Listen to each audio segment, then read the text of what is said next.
What's up? I don't even know what to say no more. It's not even retro gang no more, bro. I'm I'm rebranding, bro. I'm rebranding. I wanna go by me. I wanna be me. So therefore now we gotta come up with something else. Y'all gotta help me out. I gotta come up with something else. Come up with a different community. And we gotta come up, you know what I'm saying, with some different sayings. I'm still gonna say, you know what I'm saying? But other than that, I don't know. I don't know. But we're gonna figure it out. But today gonna be a little different. We're gonna react to Patrick CC video, and it's Dave Chappelle Will Never Stop. I've been watching a little bit of Patrick CC. I haven't seen this one, but I love Dave Chappelle, man. Like his story and everything like that. So we're gonna react to this together. Let's do it. Kind of long too. You know what I'm saying? Let's do it. Let's do it. Good comedians will make you laugh. The best comedians will make you laugh at things you are not supposed to laugh at. Iconic comedians will transcend the punchlines, challenge societal norms, transgress established boundaries, and continue to share their thoughts despite an uproar of negative criticism. Dave Chappelle is an iconic comedian, but he did not get there easily. There have been numerous attempts to silence Dave, whether it was a heckler, an angry journalist, or a multi-billion-dollar organization, but Dave was never willing to compromise his integrity. Not for one man, not for $1. His big break in Hollywood. Bro, who's y'all's GOAT? Who's y'all's GOAT comedian? My GOAT, I don't know. I think my GOAT it probably would be Dave Chappelle or Bernie Mac or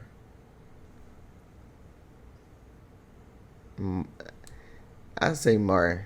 I say Martin's probably my GOAT. Martin's probably my GOAT. Like Martin and Dave. Bernie's up there because he's a legend. But Bernie, Bernie, Martin. It'd be Bernie first, Martin, and then Dave. Let me know who y'all like, who y'all's GOAT is in the comment. Was when Universal Pictures bought a movie Dave and Neil Brennan Bro, wrote that was called a Half-Baked. funny movie, It's a dog. silly stoner comedy reminiscent of Jay and Silent Bob that wasn't a huge hit, but the movie did gross $17 million against a $7 million budget and has become a cult classic since. Jeez. 24-year-old Dave wasn't fully happy with the way the film came out, but he was extremely proud to have his movie on the big screen at such a young age. From there, he started pitching a television show to various networks. Fox was interested, but they worried the show casted too many black people. More specifically, they thought the female star of the show wasn't funny and they wanted Dave to recast her to a white actress. Dave simply denied, because this particular sitcom was based on his life, and he grew up in an all-black household. A few days after that meeting, Variety posted an article that claimed he was playing the race card. Dave said, "This network built itself on black viewers, and what they're saying is white people are narcissistic. They don't want to watch black people. They want to watch themselves. It tells every black artist no matter what you do, you need whites to succeed." Fox claims they were making a light suggestion to add a different perspective, a point of view that allows a larger audience to appreciate it. Most young people in the industry would just accept the request of a major corporation, but Dave was unashamed of his decision and was willing to tell the world exactly how he felt. "I felt like I was beaten up and completely degraded," he said. "It's disgusting, and it made me want to vomit." It pretty much took Dave one bad experience to know this whole Hollywood thing is overrated. To make matters worse, his father was on his deathbed. While traveling back and forth from LA to Ohio, he realized how much he loved the small town of Yellow Springs. He describes it as something so real in contrast to Hollywood's powerful illusion. Dave purchased a farm out in the town with 3,000 people because he can focus on his family and friends. He can have real, genuine interactions with people who aren't trying to gain something from him. Right. Who buying farms? Who buying farms, bro? A farm? A farm? Nah, that's crazy. Him. Sadly, his father passed away at the young age of 59. William David Chappelle III was That's a veteran, crazy. college professor, and an organizer in the civil rights movement in Ohio. Although young Dave lost the man he would go to for all of his advice, he knew that his father would want him to stand up and speak out for what he thought was right. Dave was not going to let anyone walk all over him, because Comedy Central was about to try their best at controlling him. Dave was convinced that after his father had passed, he was done with the show business, and he was just going to do stand-up. His first hour-long comedy special, Killing Them Softly, released on Have y'all seen that? If y'all haven't seen it, go watch it, bro. HBO, and many consider this to be one of the best stand-up specials of all I time. swear. People knew Dave was a generational talent. He knew it. He could not give up on this dream. He started writing a variety show with various skits and sketches that were personal and relatable to the common man. He knew he had something big, and after a few years in 2003, he decided to pitch a new show titled The Chappelle Show, which got picked up by Comedy Central for 2 seasons. The Chappelle Show is regarded by many as the greatest sketch comedy show in history. It is. Dave would open the show performing stand-up to a live audience and then shift the joke into a pre-recorded sketch. All of his bits were rooted in a great deal of irony, basically conveying the exact opposite of what you would expect, like this employee training video that teaches you exactly how to get fired. Getting to work. First of all, never show up on time. He created characters that would earn die-hard fan bases, like Tyrone Biggums, who was, well, pretty much just a crackhead, or Clayton Bigsby, the world's only black white supremacist. Due to his blindness, he didn't know that he was actually black. Sometimes his characters were just over-exaggerated versions of real people, like Lil Jon or Rick James. I'm Rick James. Enjoy yourself. Edgy isn't even a good enough word to describe Dave's humor. He was way over the edge with some of these bits. The most shocking of them all was perhaps the Hard R family, Oh a my rich God. suburban white family Bro, y'all gotta see that one. If y'all haven't seen it, go watch it. It is funny. whose last name is the racial slur. Morning, niggas. Right, look at our colored milk fan. And it's my favorite family to deliver milk to. The niggas. The very first episode of Chappelle's Show tackled an extremely risky subject, basically becoming a mission statement for the program. If you don't like this, you won't like anything else. Something like The Chappelle Show will never air on TV ever again, but at the time, people loved it. Now, even in 2004, the mainstream Bro, I gotta react to some Dave Chappelle skits, bro. I gotta react to them now. Cause they just be dumb funny. media was against shocking, vulgar, and risky entertainment, but they had a little tolerance. The solution back then was put it on after hours, like after 9 p.m. when the kids are asleep. The Chappelle Show averaged 3.1 million viewers per episode in 2004, just shy of Saturday Night Live's 3.7 million. However, Dave's impact on culture at that time far exceeded SNL. He was a superstar comedian at a time where comedy was missing superstars. Dave's show saved Comedy Central from failing and made them a ton of money. Chappelle Show Season 2 Uncensored has broken both the first day and 7-day sales records for TV on DVD, with close to 500,000 units sold on its May 24th release date and more than 1.2 million units sold in its first week out in the market. Chappelle Show Season 1 Uncensored, released last year, is the best-selling TV on DVD title with close to 3 million copies sold. Because of the first 2 seasons' undeniable success, Comedy Central offered Dave a whopping $50 million for a new season, but instead, he walked away. Bro, if y'all don't remember that, I don't know what to tell y'all, bro. Like, he got offered 50 mil, and he didn't take it. No way, bro. No way. But at the same time, I think they had it to where they could use his name, his likeness, like him. They could use his image, pictures of him, anything as they wanted to, like anywhere, because he signed a contract that he didn't really read like that. I think that's what they're about to say. I'm not even sure. Like many people who are new to the entertainment industry, Dave signed a contract that he didn't fully understand. Yeah. Of course, he hired a lawyer, but ultimately he knew this show was great for his career and he would make good money. But what ain't care could about that. possibly go wrong? Dave says he never got paid for The Chappelle Show because the contract said Comedy Central didn't have to pay him. This contract also said that they have the exclusive right to use the name and likeness of the artist in perpetuity throughout the universe in any and all media known or invented in the future. On top of them literally... Bro, that's what the AI app said. The first one they made when everybody was going crazy and using it. That's what it said. Owning him, Dave just straight up didn't like the fame and attention. He just liked comedy. But even that was getting ruined. One night while he was performing in Sacramento, California, he walked off the stage after berating his audience for constantly shouting, "I'm Rick James, bit," which had become a catchphrase from the popular Rick James sketch on his show. "Stand-up is the most important thing I do, and because I'm on TV, you make it hard for me to do it," he said. "The show is ruining my life," Chappelle told the crowd. Besides requiring him to work 20 hours a day, it has made him a star, which has resulted in the inability of fans to treat him 20 hours a day is crazy. as an individual. So when Comedy Central offered him $50 million, it came with stipulations. He had to get approvals on certain jokes. He didn't have full creative control, and they worked him like a dog. It wasn't worth the money. So one day he just walked off set and moved to South Africa, desperate to get as far away from Hollywood as possible. In response, Comedy Central ran a smear campaign on him, saying that he was crazy and on drugs. In May 2005, Comedy Central began Crazy, promoting bro. the That anticipated make no debut of sense. Chappelle's Show Season 3. One day later, the channel announced that the production on the show had been unexpectedly suspended. Then 1 week later, every news outlet reported that Chappelle had checked into a mental health facility in South Africa, perpetuating the narrative that he was mentally unstable. Some reports said he was even smoking crack. I was freaked out, man, with the fame thing and being called crazy and drug addict and all these things. Scared me. You know, just being treated that way. Like I'm not a person anymore. You say this shit about me in front of my children, and you know, who the f do these people think they are?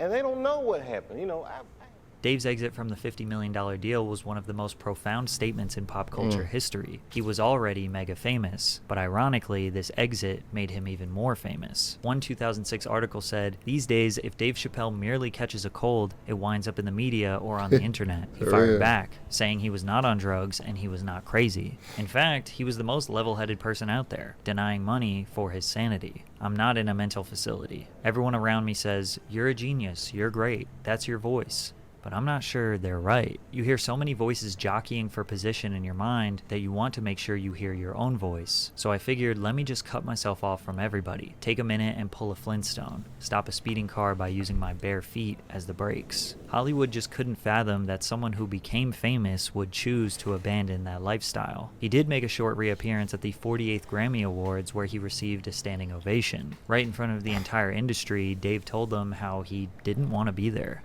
The only thing harder than leaving show business is coming back.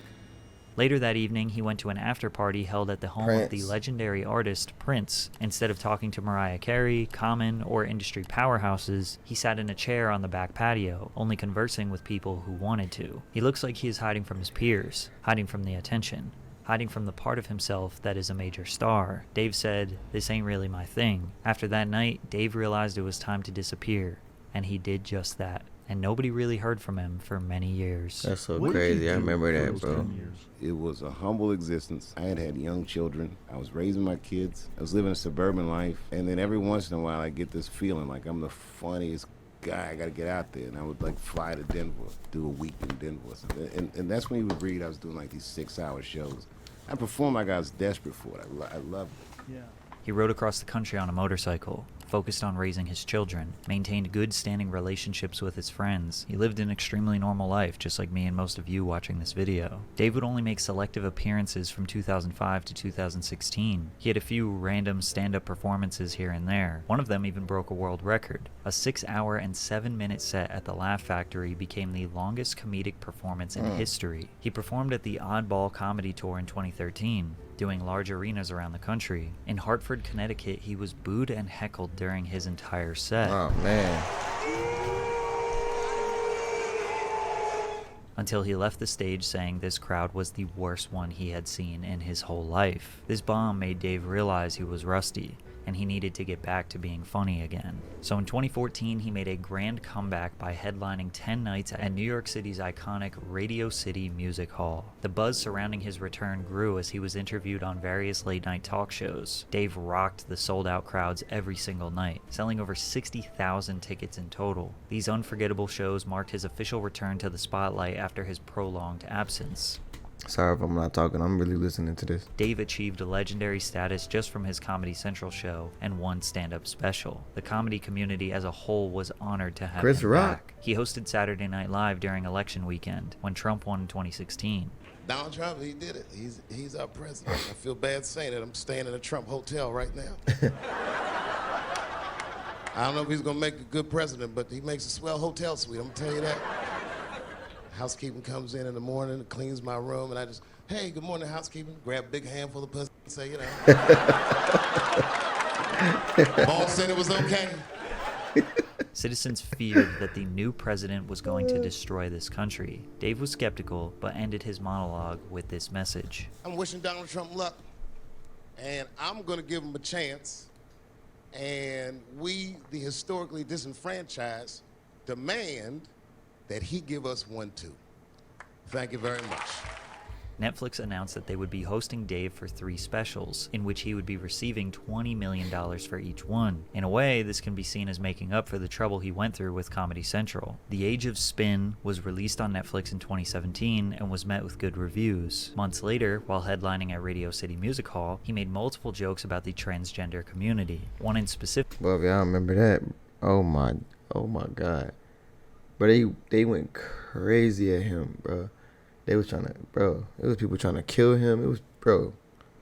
Talks about Trump banning trans people from serving in the U.S. military, in which Dave pokes fun and says that ISIS would be horrified to see trans women storming at them. Chappelle says he doesn't understand trans people, but doesn't think that disqualifies them from being a human being that deserves a life with dignity and happiness and respect. He ended by arguing that sometimes he thinks the only reason all of us are talking about transgenders is because white men want to do it. If it was just black people and Mexicans like, hey y'all, we feel like girls inside, they'd be like, shut up, no one asked you how you felt. Dave received a lot of criticism, with many citing that it doesn't matter he is joking because they are rooted in bigotry and overgeneralizations, or they say he shouldn't joke about a topic he is uneducated on. This back and forth just perpetuated more jokes and commentary from Dave. It became a bulk Yeah, case he was material. killing them. I ain't gonna lie. You know who hates me the most? The transgender community. Despite the controversy, his comeback was receiving all the praise. In 2017, Chappelle received a Grammy Award for Best Comedy Album for his first 2 specials, The Age of Spin and Deep in the Heart of Texas, and later that year would go on to receive an Emmy Award and another Grammy for Outstanding Variety Special for Equanimity. He also won the Mark Twain Prize for American Humor, but it was in Jeez. 2019 where the backlash reached new heights. Sticks and Stones released on Netflix in 2019, and Dave This didn't one. hold back on this one. This Me one. Too, Gun Control. That's the one, bro. That's the one. He ain't hold back, but he talked about everything. He talked about literally anything y'all wanted him to talk about. My boy talked about it. Like all the stuff, like him going overseas, you know what I'm saying, to Africa, him, all of this right here, like cancel culture, like all of that. He talked about everything. Opioid crisis, cancel culture, and of course the transgender community. He covered every hot button topic in one special. Sticks and Stones marks a shift. This performance felt way more like a piece of social commentary rather than stand-up comedy, at least in the first half. Now I think this goes without saying, but comedy is extremely nuanced. Cherry-picking clips and bits can often remove the necessary context that sells a joke. NBC said that today's context-free Twitter culture is preventing Dave from thriving. You're either fighting President Donald Trump or you're a MAGA apologist. You're either believe all women or you're anti-Me Too, and that black and white world is not one in which Dave Chappelle has ever operated, particularly now. Many people read headlines and tweets, then form opinions without actually digesting the material. However, even those who did fully digest the special still were not impressed. Sticks and Stones registers as a temper tantrum, the product of a man who wants it all: money, fame, influence, without much having to answer to anyone. Forbes chimed in with, Dave Chappelle's Sticks and Stones tries too hard to offend. Comedians have always made jokes about current societal standards and political climates. Discussing societal issues mixed in with quips and bits make their performances relatable, but not too serious. Dave and many people in defense of comedy argue that nothing is off limits when it comes to jokes, but opposers pick and choose what is allowed to be joked about. At this point, we're re-entering a familiar cycle. Chappelle releases a special on Netflix, he says something incendiary, it's quoted back to him in a headline, and Chappelle reacts to the criticism in another Netflix special. But this isn't necessarily a bad thing. A comedian is not absolved from criticism, and critics don't have to think someone is funny. This cycle is a product of free speech, and any sane human understands both sides are allowed, and should speak their mind. One person who knows that the most is Dave Chappelle, who boycotted his own show because he felt like it. In 2020, Viacom, the owner of The Chappelle Show, licensed the show to Netflix and HBO Max I remember all of this, like, literally like it was yesterday. without providing Dave with any compensation and without making him aware of the deal. He was aware that it was legal in the court of law, as it was stated in the contract he signed during the show's initial negotiations, but he saw the move as unethical. In a video released by Dave titled Unforgiven, he would ask his fans to boycott the show on HBO until he was paid, citing the ethical obligations of Viacom to pay him what he was owed. Since he had such a good relationship with Netflix, he was furious they did this to him because of how badly Comedy Central treated him. So you know what I did? I called them and I told them that this makes me feel bad. And do you want to know what they did? They agreed that they would take it off their platform just so I could feel better. That's why I with Netflix. Dave and Yes, his sir. fans praised Netflix for removing the show based on his feelings, but they were shocked when members of the trans community tried to get Dave's special removed because he hurt their feelings. The Closer was his 2021 Netflix special where he again made jokes about trans people as well as I didn't see this one, so I'm gonna go watch it.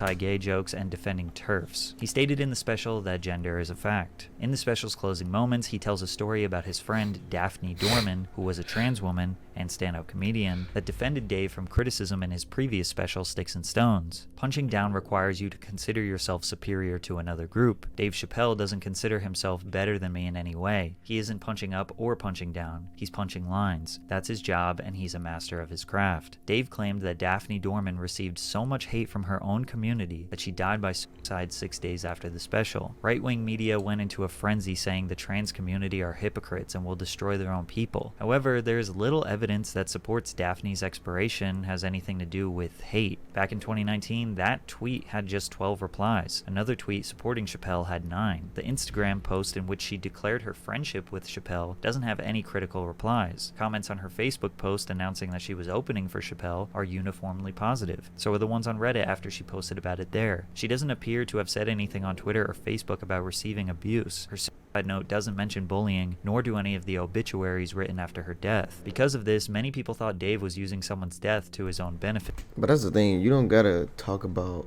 none of that online for it to be happening, bro. You don't have to be talking about that in Instagram and any of these places for it to actually be happening, bro. Some people don't want to talk about it because it hurts. Some people don't want to talk about it because they don't want people to judge them based off, you know what I'm saying? Like, that'd be the thing, bro. People just don't think, like, oh yeah, she didn't write anything on her Twitter, or she didn't write anything on her Instagram, so that means that nobody was really messing with her. It was just Dave's appeal. No, bro. Y'all don't know what happened or when it happened. Like, y'all don't know. Somebody could have been out, you know what I'm saying? She could have been at a store or something. Somebody said something to her, like, right then and there, boom.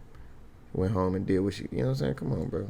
And the trans community were tired of Dave. Netflix employees interpreted The Closer as hate speech, and 65 employees participated in a walkout in protest of the company. The protest garnered a lot of support online. However, it was generally unsuccessful because Netflix has stood behind Dave, kept his specials up, and continued to work with him in the future. Then things escalated to physical violence against Dave. Make some noise for hip-hop This was history. crazy.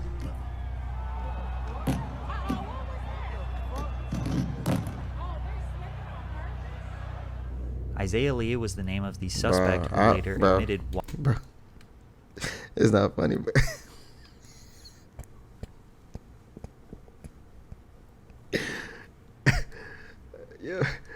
Yo, bro, they broke his arm, bro, because he tackled Dave. Bro, he was regular at first, and look at his.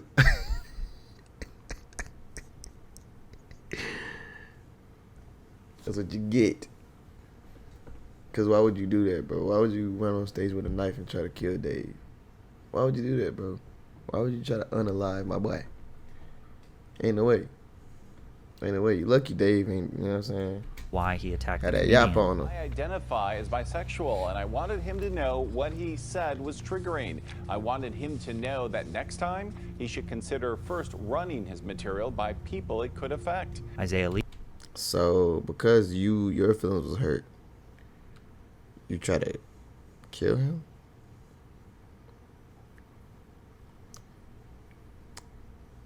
He has also been charged with attempted murder after stabbing his roommate. In a last effort to take down Dave, a venue in Minneapolis canceled a dude's an sold-out show of idiot. his hours before the doors were set to open. We believe in diverse voices and the freedom of artistic expression, but in honoring that, we lost sight of the impact this would have. The event was moved to a smaller venue in the same city and sold out 2 shows No back-to-back. way. It seemed like the more backlash Dave got, the more it would ultimately help his career. The Closer was nominated for an Emmy for Outstanding Variety Special. To close out the year, Dave took the stage on SNL and delivered the show's opening monologue. And yes, he faced even more controversy. Recently, Kanye West had went on an anti-Semitic rant on social media, to which Dave responded with, I denounce anti-Semitism in all its forms. And I stand. Here's how you buy yourself some time. You know, the rules of perception. If they're black, then it's a gang. If they're Italian, it's a mob. But if they're Jewish, it's a coincidence, and you should never speak about it. Despite For Dave real. obviously disagreeing with Kanye, his jokes entertain the possibility that some of what Ye said holds an ounce of truth, which led to even more critics calling Dave anti-Semitic. He ended the monologue with a message. It shouldn't be this scary to talk about anything. It's making my job incredibly difficult. And to be honest with you, whoever they are. Some people think that Dave's legacy has been tainted by hardcore transphobia, or trying too hard to be controversial. Even though his comedy has always towed the line as to what is socially acceptable, Always. Dave has benefited Always. greatly from free speech. He has gained hundreds of millions of dollars and die-hard fans around the world, so it's only fair if his opposition can also speak up and voice their opinions and disagreements with his performances. All attempts to silence Dave have been proven unsuccessful, because no matter what, he will always get right back on that stage and speak his mind. Good comedian. So that was a Patrick CC video, and I love it. I love it, bro. Everything about it. Just Dave. About Dave. We about to be watching a lot more, bro. I don't know if it's gonna be that long, but we're gonna be watching a lot more. I think that's fire, bro. Dave's life story, him turning down 50 million is crazy, bro. Cause would you turn down 50 million? To come back and still make crazy bread, like that's. But look, what we're gonna be doing now is this is under construction. My page is under construction. We about to just switch everything. We about to start streaming. We better start streaming. We better start, you know what I'm saying, getting this together, man, cause I'm about to start dropping these bangers every day. Every day. I gotta drop something every day. I gotta catch up, bro. I've been too far behind. I've been slacking. I'm not slacking no more. I got my head on, you know what I'm saying? Yeah. I just been so worried and, you know what I'm saying, trying to get this wedding stuff straight, which we still gonna get straight. We still gonna do it. We're gonna get it done. But I'm bad, bro. You know what I'm saying? I'm about to be dropping a whole bunch of different videos, man. Just different type of content, music. We better be reacting to basketball, football. You know what I'm saying? Because that's the football season coming up right now, bro. We gotta, you know what I'm saying? Let me know who y'all team is, too, if y'all watch NFL. Let me know who y'all team is. I'm a Steelers fan. If y'all Steelers fan with me, then we can rock. We can rock. You know what I'm saying? But let me know, man. Let me know in the comments what y'all want to see. Let me know what's going on, because I'm going to keep posting. And I'm out.